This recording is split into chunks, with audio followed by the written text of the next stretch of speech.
sudut ini direkomendasiin sama Kak Aceh tadi.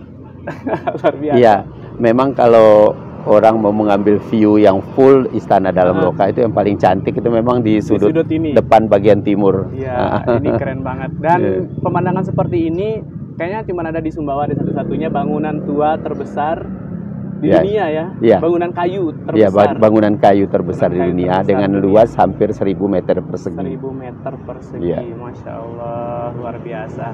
Gimana kabar Kak Aceh? Alhamdulillah baik. Sehat dan selalu dalam kondisi bersemangat. Nah itu dia yang membuat saya itu kayaknya semangat ini harus ditularkan nih. Amin. Muda, gitu. Dan itu yang kita jaga supaya kenapa saya membuat video ini gitu, supaya rekam jejak terutama Kak Aceh dan semua pengetahuannya itu bisa nyampe gitu ke teman-teman, terutama anak-anak muda sih. Amin, insya Allah. Karena bagaimanapun kan kita akan regenerasi kan Kak. Iya, jadi akan regenerasi dan butuh sekali literasi. Nah di zaman sekarang ini anak-anak kan agak sulit membaca gitu.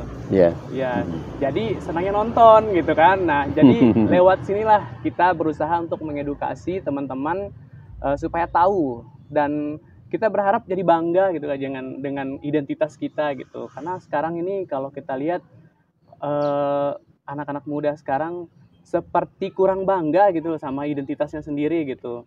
Bahkan dengan bahasa sendiri kan. Mungkin salah satu faktornya kenapa merasa tidak bangga karena memang tidak memahami. Yaitu jadi kebudayaan ini sebenarnya adalah hal yang paling mendasar, itu adalah proses pewarisan nilai. Jadi itu yang kadang-kadang kita tidak perhatikan. Misalnya orang tua tidak lagi mengajarkan tabe kepada anak-anaknya. Itu hal kecil. Hal sederhana tetapi prinsip dalam pergaulan kemasyarakatan di tengah tradisi yang terus digempur oleh modernisasi. Sekarang kalau dulu udah dari barat, sekarang dari Korea. Ya sebenarnya sih baik juga. Karena kita bisa memberikan perbandingan, belajar untuk bagaimana cara mereka berpikir, bertindak dalam kehidupan kekinian. Tetapi jangan lupa bahwa kita juga punya nilai-nilai lokal yang lokal wisdom yang tidak kalah dan bisa dipersandingkan dengan nilai-nilai global gitu. Oke, sebelum jauh nih Kak, udah menarik nih, belum apa-apa udah menarik. Tapi kita pengen tahu the originnya dulu nih Kak Aceh nih. Kita pengen Kak Aceh cerita ke teman-teman. Kak Aceh lahir di mana, terus seperti apa masa mudanya, sampai akhirnya bisa sampai sekarang gitu. Jadi orang yang benar-benar punya pengetahuan yang penting nih tentang Sumbawa gitu. Saya lahir di sebuah desa di pedalaman Sumbawa namanya Semongkat. Semongkat? Iya, Semongkat itu adalah sebuah desa dusun di wilayah barat kalau dari ibu kota Kabupaten Sumbawa itu. Tepatnya di peristirahatan, Taman Peristirahatan Kesultanan Sumbawa. Di situ saya lahir pada tanggal 16 Februari 1963. Tetapi Februari itu berubah menjadi Desember ketika pendataan akte kelahiran dulu. 31 Desember. Akhirnya saya sampai sekarang memakai data dokumen Desember. Nah dari Semongkat kemudian kita pindah tugas. Ayah saya kan bekerja di PT Telkom, jawatan PTT saat itu. Pindah ke Taliwang setelah masa kemarau panjang yang sangat sempat terjadi di Taliwang itu ketika mulai makmur, ayah saya dipindahkan ke Taliwang 2 tahun. Setelah itu pindah kembali ke Sumbawa. Saya pindah ke Empang mengikuti almarhumah nenek saya, mendampingi beliau dan bertempat tinggal di Balalagenti. Di Balalagenti miliknya Demas Kuncir. Itu dari tahun 68 hingga tahun 72. 4 tahun saya tinggal di Empang. Sempat bersekolah di sana sampai kelas 2. Kemudian saya pindah ke Keratu karena orang tua saya beralamat di Keratu saat itu. Yang sekarang Keratu itu sebenarnya namanya dulu Untiriwis. Tapi sudah menjadi nama kecamatan. Nah, di situ saya SD 2 tahun, setelah itu pindah ke Kampung Bugis SD 2, tamat SD 2, SMP Negeri 1, kemudian SPG dan kuliah di Unsa. Ya, terkait dengan aktivitas keseharian saya, selain membantu orang tua dari segi perekonomian ya, karena jabatan PTT saat itu tidak makmur seperti sekarang, masih sangat sulit. Jadi ibu harus menopang ekonomi keluarga dan saya membantu ibu. Jadi anak paling besar. Nomor dua. Makanya saya juga ahli juga dalam kuliner karena saya membantu ibu ya. Jadi ahli juga dalam kuliner khas Sumbawa. Kemudian setelah SMP saya mulai bergaul ke dunia luar yang lebih luas, menggeluti dunia seni di tingkat sekolah. Kemudian SPG saya masuk organisasi Pusat Latihan Kesenian yang dibimbing oleh Pak Mustaqim Biawan. Beliaulah kemudian yang mencetak saya beserta Pak Bujir DM, Ibu Nur Hayati Kamaludin, Pak Sri Subagio almarhum ya. Beliau Pak Gani Selim, Pak Samad Maimun. Beliau itu besar sekali jasanya dalam menempa saya menjadi seorang yang cinta kepada kesenian, cinta kepada kebudayaan.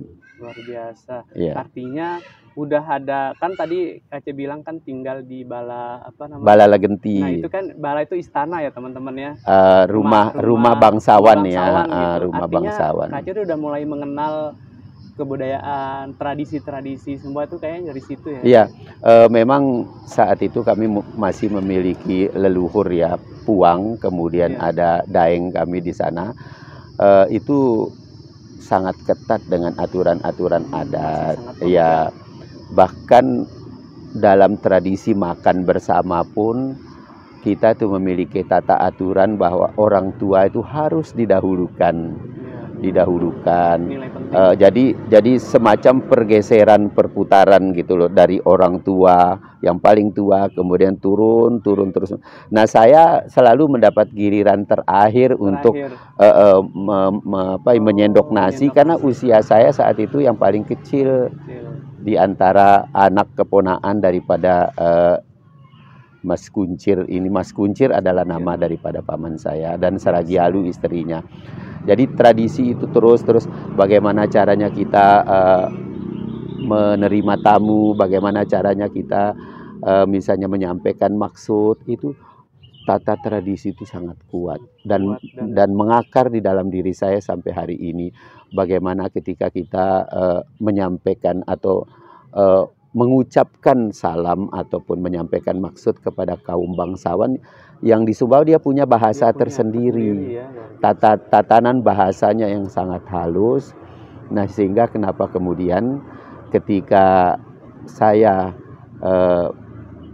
mulai dilibatkan dalam berbagai aktivitas Kesultanan Sumbawa oleh Paduka Yang Mulia Sultan Sumbawa, saya tidak mengalami kesulitan penyesuaian dari cara saya berbahasa karena pengalaman masa kecil yang sudah menempa saya. Ya, dan yang membuat Kak Aceh tuh jadi mengerti sekali seluk-beluk itu apa Kak yang men-trigger itu? Maksudnya yang bikin Kak Aceh tuh apakah emang ada menekuni misalnya membaca literasi atau kan tadi sudah mengalami langsung proses itu gitu. Kemudian jadi sosok yang benar-benar bisa menjadi rujukan gitu. Itu awal mulanya gimana Kak? Sebenarnya begini. Jadi awalnya saya hanya senang-senang berkesenian saja, menari, gitu, bernyanyi, berteater gitu di Pusat Latihan Kesenian Kabupaten Sumbawa. Tetapi kemudian tanpa kita sadari dari tahun 80-an itu sudah mulai datang tim peneliti dari misalnya dari Universitas Pajajaran Bandung, ada dari ITS Sukolilo Surabaya, ada penelitian arsitektur, ada penelitian hospitality of culture segala macam. Nah, saya yang notabene-nya sangat dekat dengan Bapak Mustaqim Biawan, kadang-kadang saya merengek untuk ikut, meskipun saya menjadi petugas yang mengurus logistik barangkali ataupun perlengkapan lain daripada tim itu ketika penelitian ke kecamatan-kecamatan.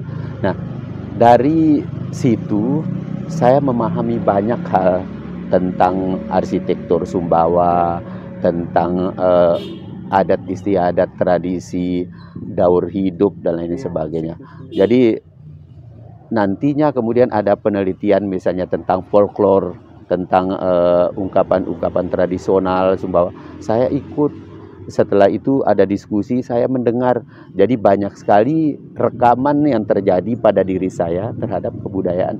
Nah, akhirnya saya berkesimpulan ketika saya mulai menjadi guru di tahun 83, sepertinya dunia saya di kebudayaan. Gitu. Iya.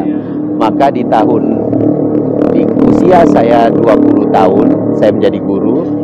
Kemudian di usia saya 22 tahun saya sudah memastikan diri saya bahwa saya masuk ke sebuah lahan garapan yang namanya kebudayaan. Di samping saya berkesenian, terutama sekali musik tradisi dan tari. Dan ketika usia 22 tahun pun saya berhasil menjadi penata tari terbaik NTB dan penata drama tari terbaik NTB. Ya, usia 22 tahun, tepatnya di tahun 1985. Nah, itu ketika Festival Kesenian Daerah NTB. Karya saya menjadi salah satu dari 3 penyaji terbaik, dan saya menjadi salah satu dari 3 penata tari terbaik. Apa itu tarinya waktu itu? Tari Matarame. Oh, iya. Tari Matarame. Jadi alhamdulillah, saya pikir semangat yang diberikan, spirit yang diberikan oleh Bapak Haji Mustaqim Biawan saat itu, beliau hanya mengatakan dengan 7 kata yang tari Matarame sangat memukau. Ditunggu karya yang lain. Masya Allah, diingat komentarnya. Ya, bagi saya ini adalah sebuah pemicu ya. Dan kemudian terus-menerus kebetulan di pola pembinaan kebudayaan saat itu untuk kompetensi itu sangat sering ya. Jadi kami pulang sudah membawa juknis, setiap lomba pulang membawa juknis. Dan itu menjadi sesuatu yang luar biasa. Sehingga pernah 9 tahun berturut-turut, 9 kali berturut-turut ya, Kabupaten Sumbawa melalui Pusat Latihan Kesenian Kabupaten Sumbawa itu mewakili Provinsi NTB ke tingkat nasional. Ya, luar biasa kan. Itu pernah benar-benar jaya keseniannya pada saat itu ya. Iya, mungkin dengan pola pembinaan karena memang sedang di jargon pemerintah saat itu ya ini pembinaan kebudayaan. Jadi sampai dengan tahun 2008 kita masih terus berpacu, itu luar biasa itu. Nah, setelah itu kan sudah berubah polanya. Jadi misalnya kalau porseni dulu kita rame-rame, sekarang ini dengan adanya FLS2N, OOSN, itu kadang-kadang hanya materi yang akan dilombakan dulu, pulang berangkat yang lain. Jadi sehingga kita tidak ada silaturahim antara pelajar mahasiswa. Sudah beda polanya ya. Mungkin karena memang dunianya seperti itu barangkali. Oke Kak, pertanyaan kayaknya penting nih untuk teman-teman yang pengen tahu. Seni itu kan sebuah sesuatu yang sangat penting gitu dalam kehidupan tuh, karena kalau saya yang melihat ya, kayak seni itu bisa membuat orang tuh yang menjadi paham tata krama, paham kelembutan. Maksudnya kelembutan itu orang tuh cinta damai gitu jadinya. Nah, menurut Kak Aceh itu seni itu sepenting apa gitu? Kesenian itu di dunia pergaulan kehidupan sehari-hari lah Kak. Sebenarnya kesenian itu adalah keindahan. Keindahan yang bersumber dari rasa. Nah, kalau kemudian kita berbicara keindahan, kemudian berbicara rasa, maka tentu berbeda ketika kita hanya berbicara secara rasio misalnya berbeda, hitung-hitungannya berbeda. Nah, kemudian kita menggeluti seni ya, itu untuk menguatkan rasa, menguatkan insting-insting tentang keindahan itu sendiri. Tetapi saya lebih fokus kepada kesenian tradisi yang mengakar pada kebudayaan Sumbawa. Kenapa saya kemudian lebih cenderung ke situ? Pertama, proses pelestariannya siapa yang akan melakukan? Proses pelestarian meliputi perlindungan, pengembangan, pemanfaatan, dan pembinaan siapa yang melakukan. Tentu kita sebagai Tausamawa. Nah, kemudian yang kedua, melalui kesenian saya masuk lebih mendalam kepada urusan kebudayaan. Misalnya tentang tari Dadara Boto, misalnya yang saya ciptakan yang sehingga juara di tingkat nasional. Dadara Boto itu Kak Aceh ciptakan? Iya, saya menciptakannya tahun 87, kemudian tahun 91 mewakili NTB ke tingkat nasional, dan mendapat penghargaan 10 penyaji terbaik nasional. Itu saya pikir ketika prestasi nasional NTB belum begitu seperti sekarang, itu Dadara Boto adalah salah satu yang membuat bangga NTB. Nah, kenapa saya tertarik untuk mengangkat Dadara Boto misalnya? Lalu saya masuk ke tengah masyarakat Sumbawa. Apa sih sebenarnya kriteria sehingga seorang Dadara disebut Boto? Ternyata itu dalam tradisi Sumbawa, setiap ibu itu sudah memiliki tanggung jawab besar untuk mendidik anaknya menjadi Boto, karena nanti dia harus menjadi wanita mandiri, minimal untuk menguasai kehidupannya sebagai kepala rumah tangga, kan, kepala rumah tangga, karena kalau kepala keluarga itu kan laki-laki. Nah, jadi mulai diajari bagaimana caranya meriri, ya, membersihkan, merapikan tempat tidur, dapur, kemudian nanti naik kepada tingkat berikut, berentas istilah orang Sumbawa ya, mencuci piring, memasak. Nah, kalau dia sudah mulai remaja itu diajari berbagai jenis-jenis masakan tradisional, bagaimana mulai merawat diri, kalau bisa ada keterampilan yang memiliki ekonomi tinggi seperti mungkin menjahit, menyulam, menenun dan lain sebagainya. Nah, kriteria-kriteria ini ketika dia sudah menguasai secara menyeluruh, dia sudah siap mandiri, maka saat itulah orang tua akan mencarikan jodoh buat anaknya. Nah, ini nilai yang sangat luar biasa dewasa ini. Tarian itu ada nilai sepenting itu. Iya, jadi akhirnya saya juga mendapatkan ilmu yang banyak tentang kebudayaan, tentang kebudayaan Sumbawa, dari hanya sekedar ide untuk mengangkat tentang wanita yang terampil itu tadi, Boto. Nah, akhirnya kan tarian itu kalau kita mau gali sebenarnya ya, di situ ada pelajaran penting sekarang ini, yang sebenarnya sekarang ini bukan cuma sekedar ditampilkan, ditarikan, tapi memang bukan hanya sekedar keindahan gerak, busana dan rias, tetapi esensi yang ingin kita angkat ke situ itu sangat mendalam, sangat mendalam. Nah, itu contoh di dalam Dadara Boto, di hampir semua karya tari tradisi itu memang dia memiliki satu nilai, isi value-nya yang sangat tinggi, yang merupakan kearifan lokal, karena dia diangkat dari akar budaya tradisi, dari masyarakat. Ya, masyarakat. Gitu. Banyak sekali karya saya yang melalui tari, yaitu hampir 60 judul ya, dan itu rata-rata adalah karya yang pernah menoreh prestasi baik di tingkat lokal Sumbawa, regional NTB maupun nasional. Dan itu diangkat, semua saya angkat dengan kekuatan akar tradisi yang ada di Sumbawa. Iya. Jadi kalau kita mau mencari sebenarnya kayak sekarang ini mau mencari kayak seperti apa sih kita harus berperilaku, seperti apa kita ada sebenarnya di tarian-tarian itu. Sudah ada. Jadi di dalam gerak-gerak sendiri ada. Misalnya saya selalu menampilkan gerak nyema misalnya. Nyema ini sebenarnya ada visualisasi penghormatan. Kemudian tabe itu kalau di dalam budaya Melayu kita itu ya, dari mungkin Aceh sampai Jayapura, itu adalah kesopan santunan yang Indonesia banget. Jadi dan di Sumbawa juga disebut tabe, di Lombok juga begitu. Dan ciri tabe kita itu adalah sambil membungkukkan badan dan meluruskan tangan ke bawah. Nah, di Bima sentak be misalnya. Jadi apa ya? Kenapa itu tidak kita jadikan identitas gitu? Dari identitas gerak itu ternyata akhirnya orang bertanya kan, kenapa mesti ada muncul? Oh, itu gerak tabe. Kenapa mesti bukan gerak tari? Bukan gerak tari biasa, tetapi dia distilisasi menjadi gerak yang indah, tetapi dengan bentuknya masih tetap utuh. Jadi akhirnya kita tertariklah, orang-orang tertariklah untuk mempelajari. Dan alhamdulillah di era dewasa ini saya pikir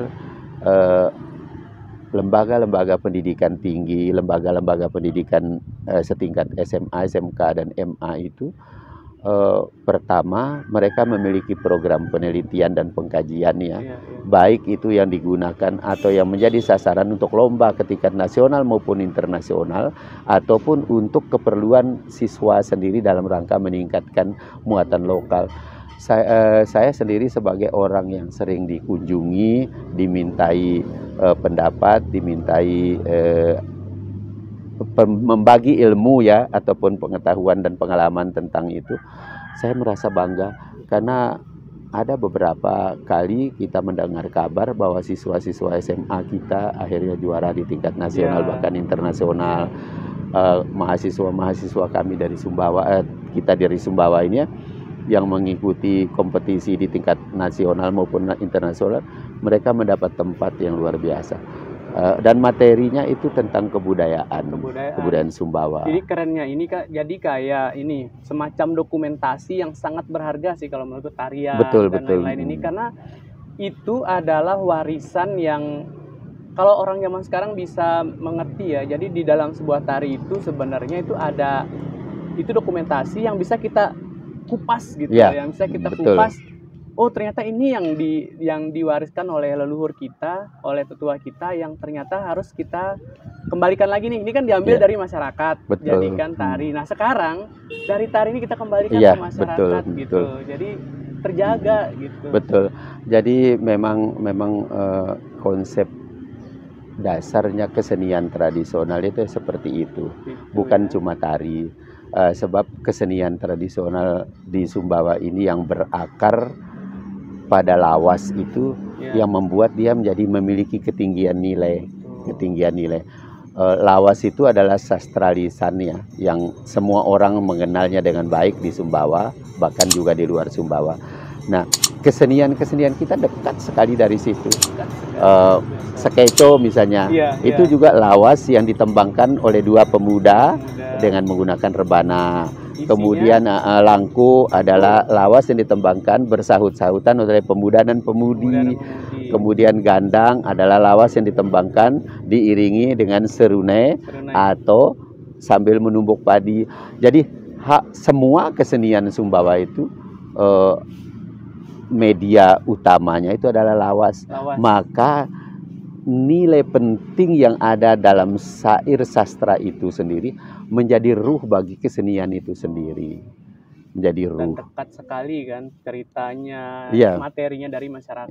Gitu. Jadi ya itulah sesuatu yang luar biasa.